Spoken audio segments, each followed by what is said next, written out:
Hello friends, जैसा कि आपने थंबनेल पे देख लिया, हिंदी साहित्य के टॉप क्वेश्चन सीरीज आज हम करने जा रहे हैं। इसमें मैंने टॉप 20 क्वेश्चंस लिए हैं। ये जो क्वेश्चंस है, ये जो कि हिंदी के किसी न किसी एग्जाम्स में रिपीटेड क्वेश्चंस है। ये एक तरफ से देखा जाए तो ये PYQs है, ठीक है। ये मैंने उन क्वेश्चंस को लिया जो किसी न किसी एग्जाम्स में आए हुए हैं, और मुझे ऐसा लगता है ये कहीं ना कहीं हमें वापस से एग्जाम्स में देखने को ज़रूर मिलेंगे। तो हम क्वेश्चंस ज़्यादा बातें ना करते हम क्वेश्चन को स्टार्ट करते हैं। हमारा पहला क्वेश्चन है, इशकनामा के रचयिता कौन है। यहाँ पर मैं ऑप्शंस को थोड़ा फास्ट पढ़ूंगी और जो एक्सप्लेनेशन है उसको थोड़ा स्लो पढ़ूंगी। आप इस चीज़ का थोड़ा ध्यान देंगे। केशवदास, आलम, बोधा, मतीराम। तो इसका आंसर अगर आपको पता है तो आप लोग कमेंट भी कर सकते हैं कमेंट बॉक्स में। तो इसका आंसर है ऑप्शन सी, बोधा। Option C. यहाँ पे थोड़ा टाइपिंग मिस्टेक हो गया, इसका आंसर है सी। इशकनामा के रचयिता बोधा है। इनका वास्तविक नाम बुद्धिसेन था। बोधा रीति काल के रीतिमुक्त काव्य धारा के कवि हैं। इनकी अन्य प्रमुख रचनाएं विरह वरीश हैं। रीतिमुक्त काव्य धारा के अन्य कवि हैं आलम, घनानंद ठाकुर, द्विजदेव। हमारे अगले कवि हैं द्विजदेव। तो ये चार जो कवि हैं रीति मुक्त काव्य धारा के बहुत इंपॉर्टेंट कवि हैं। आप इनका भी थोड़ा स्पेशली ध्यान रखेंगे, क्योंकि कई बार एग्जाम्स में रीति मुक्त काव्य धारा का एक कवि नाम पूछकर एक कवि को हटा देता है और पूछ लेता है इनमें से कौन सा नहीं है। तो आपका इन चारों का भी नाम स्पेशली याद रखना है। हम हमारे नेक्स्ट क्वेश्चन पे चलते हैं।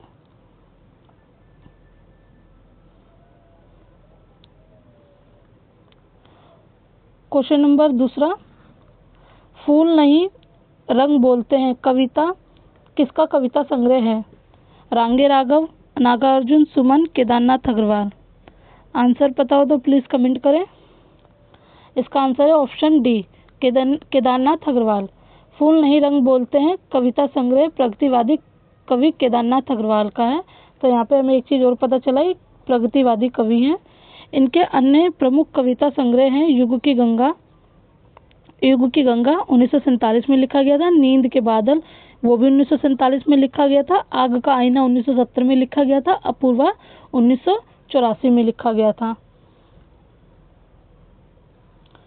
और जो सिलाएं तोड़ते हैं 1985 में लिखा गया था। तो आप लोग इस चीज का भी स्पेशली ध्यान रखेंगे। और ये जो फूल नहीं रंग बोलते हैं ये लिखा गया 1965 में। ये क्वेश्चंस कई बार पूछा गया है, रिपीटेड क्वेश्चन है। RPSC first grade second grade में कई बार पूछा है, तो आप इसका भी थोड़ा ध्यान रखेंगे।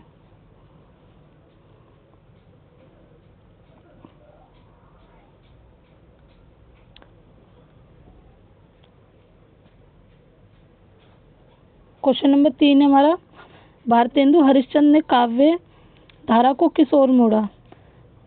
निर्गुण भक्ति की ओर, स्वादेश प्रेम की ओर, रीति ग्रंथों की ओर, या श्रृंगार प्रियता की ओर।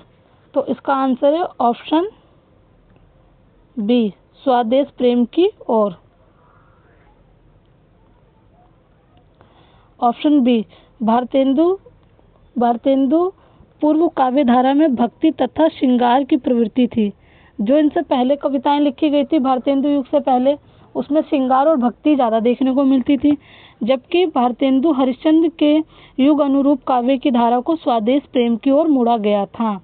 मतलब इनकी कविताओं में स्वादेश प्रेम की भावना ज्यादा देखने को मिलती है। बल्कि इवन इनके जो बाद भी कवि लिखे गए उन्होंने भी हमारे स्वादेश भक्ति भावना को ऊपर रखा था। नेक्स्ट क्वेश्चन है हमारा,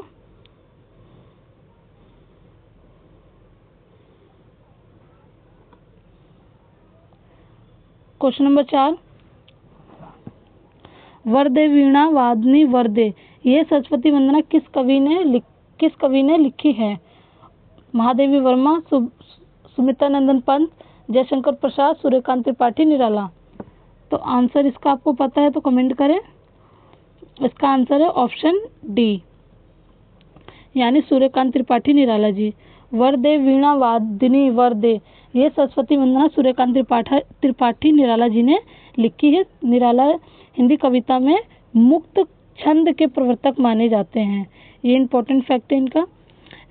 निराला की महत्वपूर्ण कविताएं राम की शक्ति पूजा 1936 में लिखी गई है, जूही की कली तथा बादल राग भी शामिल है।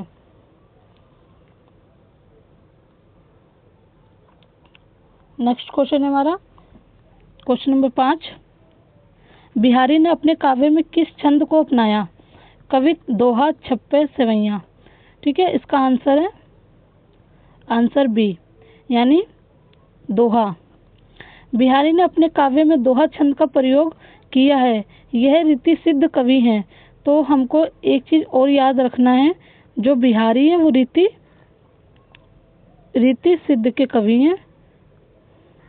कई बार ये भी पूछ लिया जाता है कि बिहारी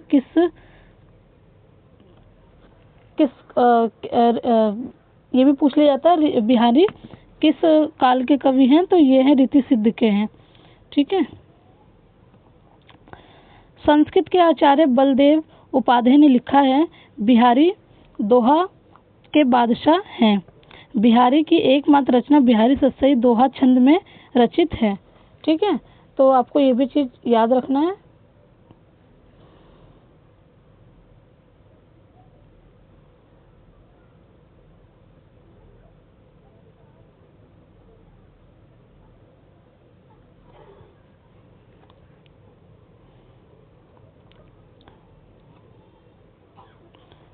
क्वेश्चन नंबर 6 है हमारा,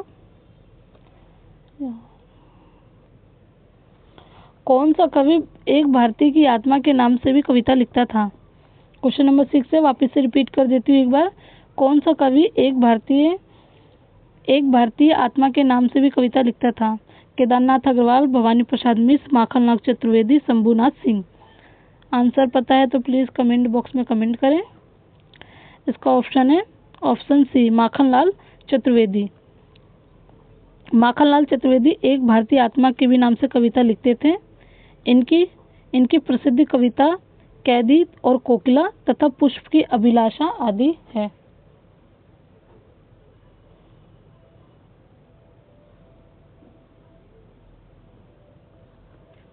क्वेश्चन नंबर 7 है हमारा, निम्नलिखित में से कौन निर्गुण भक्ति काव्य का नहीं है? इसके ऑप्शन है रैदास, कबीरदास, नानक, विद्यापति। आंसर पता है तो कमेंट बॉक्स में कमेंट करें। इसका आंसर है ऑप्शन डी, विद्यापति, क्योंकि यहाँ पे नहीं पूछा है। ठीक है, रैदास, नानक और कबीरदास निर्गुण भक्ति धारा के कवि हैं। ठीक है, ये तीनों कवि निर्गुण भक्ति काव्य धारा के हैं, जबकि विद्यापति आदिकालीन भक्त और श्रृंगारिक कवि हैं। विद्यापति शैव संप्रदाय के भी कवि थे। विद्यापति को मैथिल कोकिल तथा जैन अभिनव जयदेव तथा खेलन कवि की भी उपाधियां मिली हैं।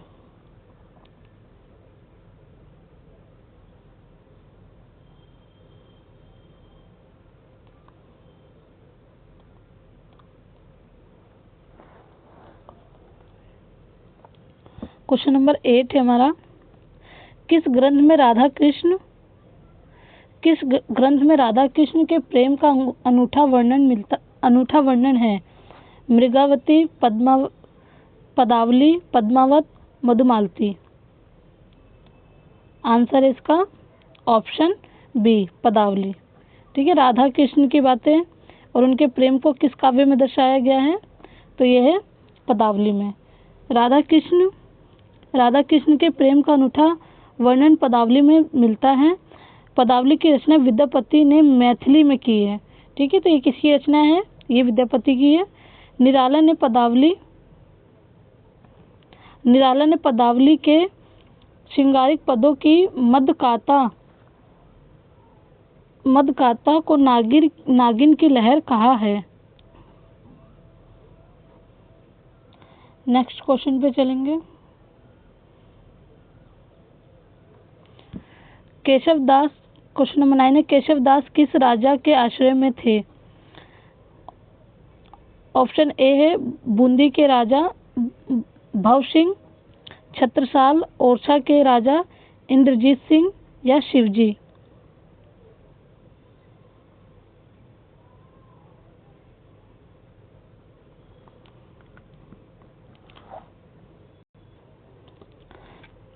एक बार दोबारा देख लेते हैं इसके ऑप्शंस। बूंदी के राजा भव सिंह, छत्रसाल, ओरछा के राजा इंद्र सिंह और ऑप्शन डी है शिवाजी। इसका आंसर है ऑप्शन सी, यानी केशव दास ओरछा नरेश महाराजा राम सिंह के भाई इंद्रजीत सिंह के गुरु और राजश्रेय कवि थे। ये निम्बार्क संप्रदाय में दीक्षित थे। इनकी प्रमुख रचनाएं निम्न हैं: रसिक, प्रिया, रामचंद्रिका, कवि प्रिया तथा विज्ञान गीता और रतन बावनी आदि हैं।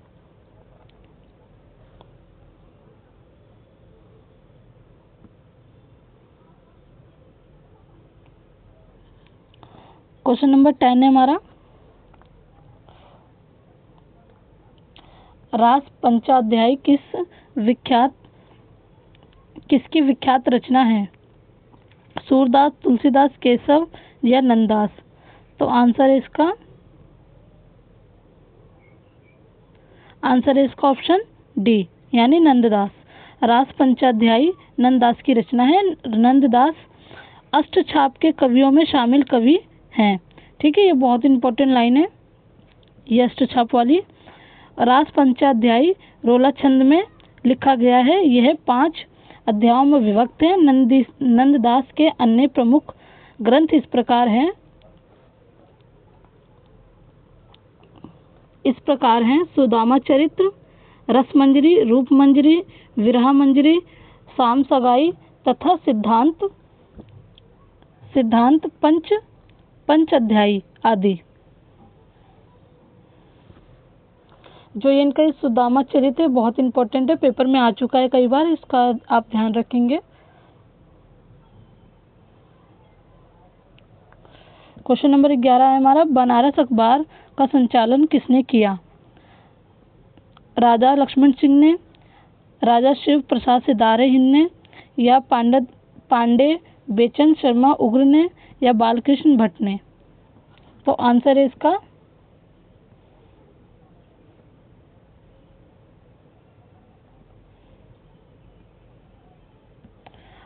इसका ऑप्शन बी, राजा शिव प्रसाद सितारे हिंद। बनारस अखबार हिंदी भाषा क्षेत्र का प्रथम समाचार पत्र माना जाता है। इसका प्रकाशन जनवरी 1845 ईस्वी में हुआ था। इस अखबार के संचालक राजा शिव प्रसाद सितारे हिंद थे। इस अखबार में अरबी और फारसी शब्दों के भाषाओं की बहुल्यता थी। तो कुल मिला के यहाँ पे कह सकते हैं जो बनारस अखबार है इसमें अरबी और फारसी के शब्द भी देखने को मिलते हैं। ठीक है, यहाँ पे मैं लिख देती हूँ फारसी, इनके शब्द भी देखने को मिलते हैं।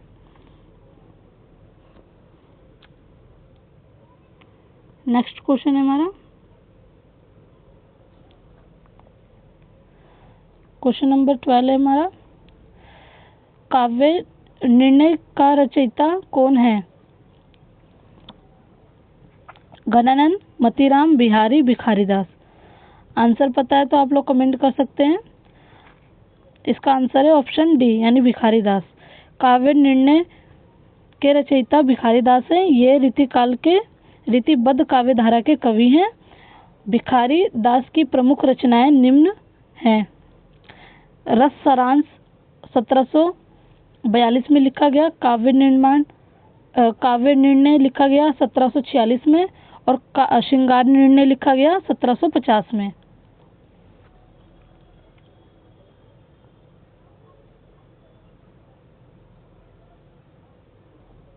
नेक्स्ट क्वेश्चन है, सुजान विनोद किसकी रचना है?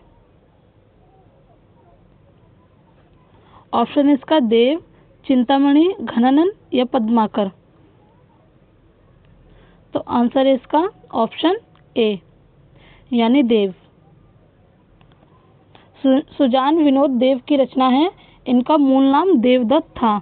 ठीक है, ये जो देव हैं, इनका मूल नाम क्या था? देवदत्त। ये पेपर में पूछ चुका है, कई बार पूछ चुका है, तो इसलिए मैंने इसको यहाँ पे लिया है। ठीक है, इनका मूल नाम।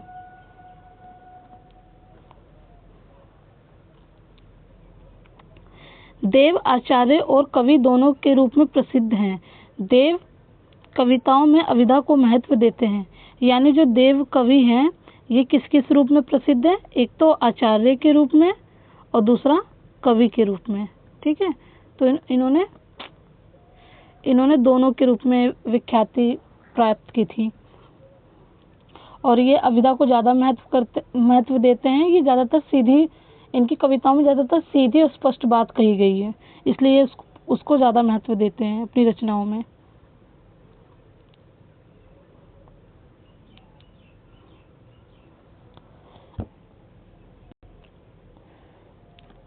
क्वेश्चन नंबर 14 है हमारा, निम्नलिखित में से कौन सी अमीर खुसरो की रचना नहीं है? आप लोगों को ध्यान रखना, यहाँ पे नहीं पूछा है। पहेली तथा मुकरियां, परीक्षा, पुरुष परीक्षा, दो सुखने, खलिक बारी। आंसर है इसका ऑप्शन बी, यानी पुरुष परीक्षा। पुरुष परीक्षा विद्यापति की संस्कृत में लिखी गई रचना है। ठीक है, तो ये किसकी है? विद्यापति की है, और किस भाषा में लिखी गई? संस्कृत भाषा में। जबकि पहेलियां तथा मुकरियां, दो सुखने, खलिक बारी अमीर खुसरो की रचनाएं हैं। खुसरो निजामुद्दीन औलिया के शिष्य थे।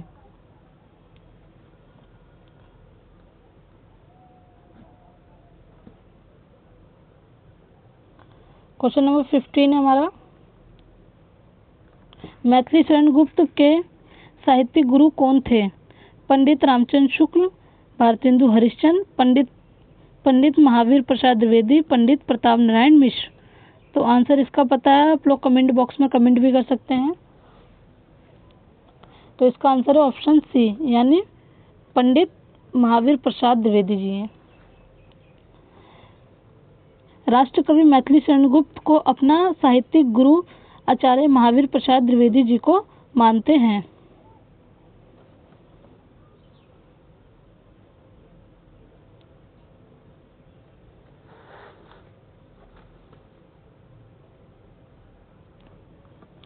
हमारा नेक्स्ट क्वेश्चन है, क्वेश्चन नंबर 16 है हमारा, कालक्रम के अनुसार कौन सा कवि सबसे पहले हुआ था? यानी हमें जन्म के अनुसार बताना है। मीराबाई, कबीरदास, सूरदास, तुलसीदास। आंसर है इसका ऑप्शन बी, यानी कबीरदास। ठीक है, और तो मैं इनका जन्म काल एक बार आपको बता देती हूँ। पहले हमारे कवि थे कबीरदास,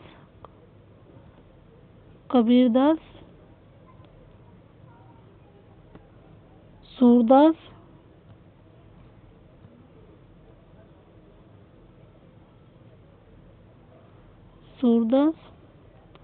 मीराबाई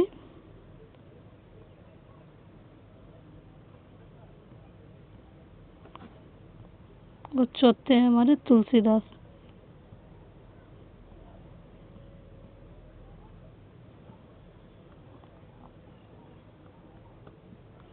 देखिए, कबीरदास जी का जन्म हुआ था 1398 में ईस्वी में।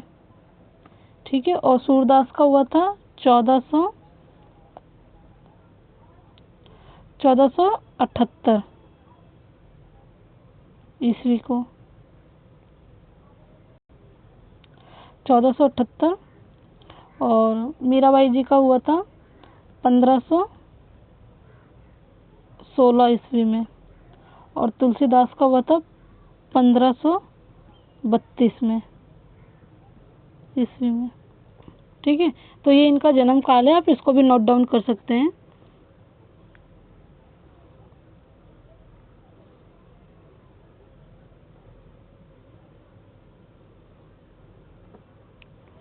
क्वेश्चन नंबर 17 है हमारा, आपका बंटी उपन्यास किसके द्वारा लिखा गया है? शांति मल्होत्रा, कृष्णा शोभती, मृदुला गर्ग, मनु भंडारी। आंसर आपको पता है तो कमेंट करें। इसका आंसर है ऑप्शन डी, यानी मनु भंडारी। मंडू भंडारी के द्वारा ये उपन्यास लिखा गया है। आपका बंटी 1971 ईस्वी में लिखा गया है। मनु भंडारी का प्रसिद्ध उपन्यास है। यह उपन्यास धर्मयुग पत्रिका में प्रकाशित हुआ था। यह उपन्यास विवाह एक मिनट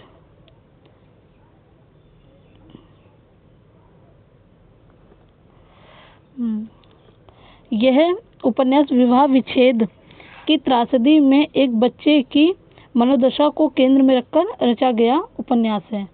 ठीक है, हम नेक्स्ट क्वेश्चन पे चलते हैं अपने। अगर ये पूछ लेगा पेपर में आपका बंटी किस पत्रिका में छपा था, किस पत्रिका में छपा था, तो आपको बताना है धर्मयुग पत्रिका में।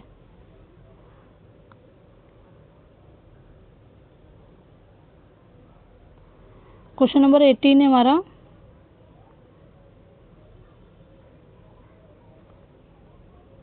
निम्न में से किस लेखक को आलोचना के क्षेत्र में सम्राट माना जाता है? ठीक है, तो ये है आचार्य रामचंद्र शुक्ल, श्याम सुंदर दास, डॉक्टर नगेंद्र, डॉक्टर रामविलास शर्मा। तो आंसर है इसका, आंसर है यानी रामचंद्र शुक्ल, आचार्य रामचंद्र शुक्ल हैं। तो आचार्य रामचंद्र शुक्ल को आलोचना के क्षेत्र में का सम्राट माना जाता है। हिंदी आलोचना के विकास में भारतेंदु युग से हुआ, जबकि विशुद्ध आलोचना की शुरुआत शुक्ल युग से मानी जाती है। यानी अगर विकास पूछेगा तो हमें भारतेंदु युग लगाना है, और अगर शुरुआत पूछेगा तो हमें आचार्य रामचंद्र शुक्ल लगाना है।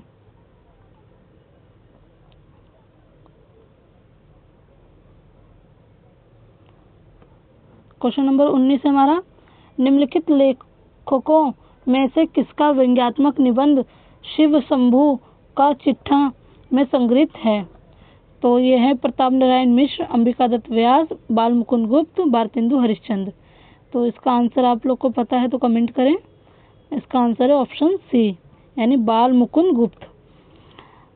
शिव शंभू का चिट्ठा बाल मुकुंद गुप्त का व्यंग्यात्मक निबंधों का संग्रह है। तत्कालीन गवर्नर जनरल लॉर्ड कर्जन को संबोधित करके लिखा गया था। कई बार एग्जाम्स में पूछ भी लेता है ये किस गवर्नर जनरल के लिए लिखा गया था व्यंग्यात्मक करके, तो आपको बताना है लॉर्ड कर्जन के द्वारा।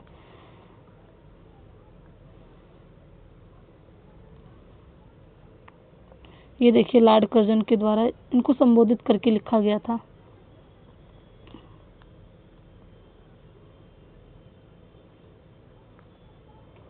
क्वेश्चन नंबर 20 है हमारा। देहाती दुनिया किसका उपन्यास है? ब्रजनंदन सहाय का, ऋषभ चरण जैन का, शिव पूजन सहाय का, या शिवनंदन सहाय का? ठीक है, तो इसका आंसर है आंसर नंबर सी, यानी शिव पूजन सहाय का। देहाती दुनिया शिव पूजन सहाय का उपन्यास है। इसका प्रकाशन कब है? 1926 में, 1926 ईस्वी में हुआ था।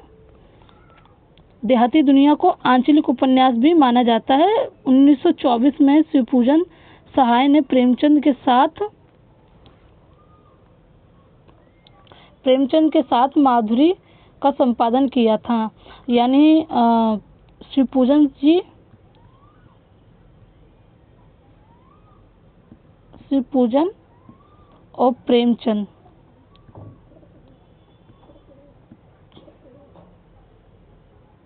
दोनों ने मिलकर क्या किया था? माधुरी, ठीक है, माधुरी एक पत्रिका आती है उसका इन्होंने संपादन किया था दोनों ने मिलकर। ठीक है, ये अन्य फैक्ट है, इसको भी याद रखना आपको। तो और ये जो देहाती दुनिया है ये एक हमारा आंचलिक उपन्यास है। अगर एग्जाम्स में आए तो आप लोग इसको देहाती शब्द से भी क्या कहते हैं गेस्ट कर सकते हैं कि एक आंचलिक उपन्यास हो सकता है।